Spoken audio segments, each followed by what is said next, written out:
Since 1984, the Community Foundation for Southeast Michigan has been working to enhance the quality of lives of the citizens in Southeast Michigan. Hello and thanks for joining us. I'm Laurel Hess and this is Comcast Newsmakers. Joining me now is the Vice President of Program for the Community Foundation for Southeast Michigan, Katie Brisson. Thank you so much for joining us today. Good morning. Folks are probably somewhat familiar with your organization if they've come in contact with one of your programs or been a recipient of a grant. But real quick, who do you serve and what exactly do you do?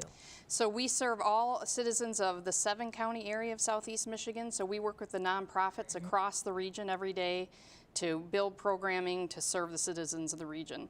And then on the flip side, we work with donors who build funds with us through which we grant out money to these organizations. And you have multiple funds, multiple endowments for anything that you sort of deem worthy that you would like to support. I know one of the funds, the endowments that you're very proud of is the Hope Fund, which started 20 years ago, even though the foundation's been around for 30, about 10 years in, someone decided they wanted to start this. How did that all come to be? So we actually were approached by the national funders for gay and lesbian issues. They put $43,000 on the table and said, Southeast Michigan, if you can raise a match for this, we'll give you this to seed an endowment fund at your community foundation to serve the gay and lesbian community. So then we had a great group of local leaders, really kind of spearheaded Alan Gilmore, who was former vice president at Ford and then at president of Wayne State. We have Patrick Jakeway as our other co-chair, as vice president at Northern Trust. Great group of people got together, said we're going to raise this match. Of course, going to the Community Foundation Board, big mainstream foundation board, 50-member board with mainstream leaders from across the region.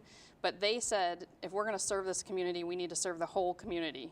We want to do this. And so they said yes to starting the Hope Fund 20 years ago, and it's been a great process ever since. Very progressive move 20 years ago. Yes. Hopefully today you wouldn't have to think about it. But what were some of the main needs, or where were most of those funds going 20 years ago, and how has that changed today? Yep, so 20 years ago, really out the gate, we did a lot with homeless youth. Gay and lesbian youth have a much higher instance of being homeless. Either they're kicked out of their homes by parents who don't accept them or other factors. So helped create the Ruth Ellis Center, which is a nonprofit in Highland Park that houses many of those youth today, and they've really grown over the years. We did a lot with kind of education around tolerance, kind of to prevent bullying. There's high rates of suicide among gay and lesbian teens because they feel not welcome or accepted by their friends. So we've done a lot around youth programming and acceptance. And today, funding many of the same things, or because of hopefully more of an acceptance and certainly even some political and legislative issues, do you use any money to lobby or try to persuade folks to do the right thing? Right. So we stay out of the political realm, being a nonprofit organization ourselves.